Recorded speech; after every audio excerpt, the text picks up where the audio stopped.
thing, it's a cheap payment system. For one thing, it's a cheap payment system, but it's more important than that. It's more important than that. Blockchain cryptography is all about digital transfer of ownership in a completely transparent and public way. Okay, I don't want to go into any of the math and the complexity behind it, but think of what that means.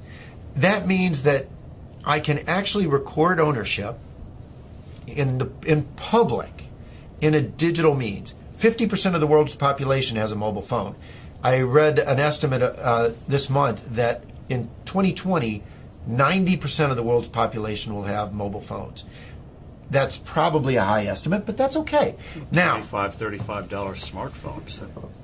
But we're throwing them away, and they can ship them off to emerging markets. But what's powerful about this, now think about Hernando de Soto. Yes. Okay. The Institute for Liberty and Democracy in Peru. I really think Hernando de Soto should win the Nobel Prize for the work he's done. I hope he does. But he's gone around the world and identified one of the most powerful things to the economy and the creation of wealth, and that is the ownership of property. Which you can then use as collateral. Which you can use as collateral, and when you own it, you will develop it. You will. The best thing you can do for the environment is to own it, because when you own it, you make sure it's sustainable for your future family, and that's powerful.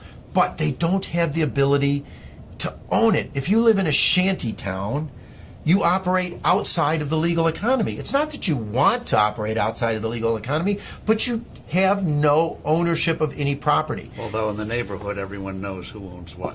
And once you introduce blockchain cryptography, guess what they can do? Have a public ledger of ownership and transfer that cannot be denied because it's absolutely transparent. It's absolutely transparent. It is the means through which these individuals can get exactly what Hernando de Soto thinks they best need to bring themselves out of poverty.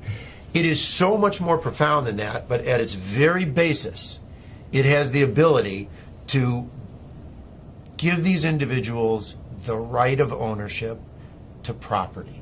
And that has more than anything else the ability to bring them out of poverty. And I can't wait. It'll be adopted elsewhere. I mean, it's such a powerful, blockchain encryption is such a powerful tool. It'll be used by banks. It'll be used by credit card companies. It will become a standard.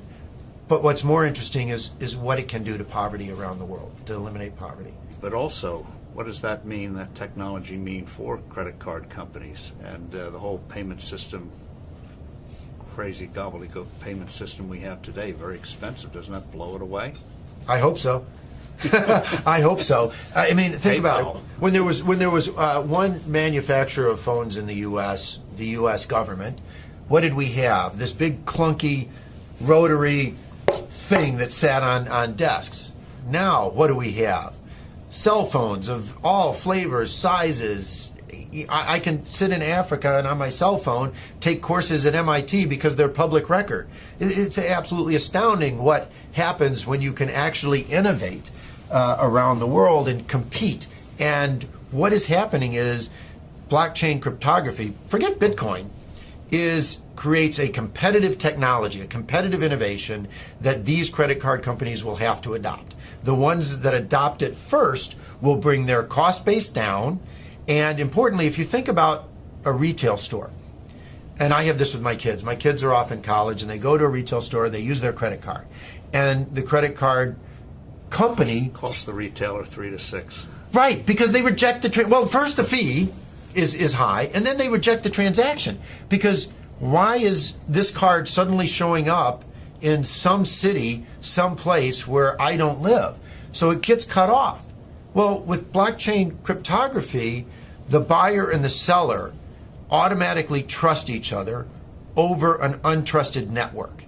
That's what's so powerful about it. A blockchain-based transaction is verified within 10 minutes. It's not verified within 10 minutes for a credit card, which is why 5 to 10% of all transactions are rejected on the spot. It's not verified until often days later. Even a check is not verified for days. And that is completely taken out of the system. So on day one, the retailer's sales go up because they don't have to reject the transaction, and they save on the fees. It doesn't really get much better than that if you're looking for a disruptive innovation in any single industry. It's wonderful.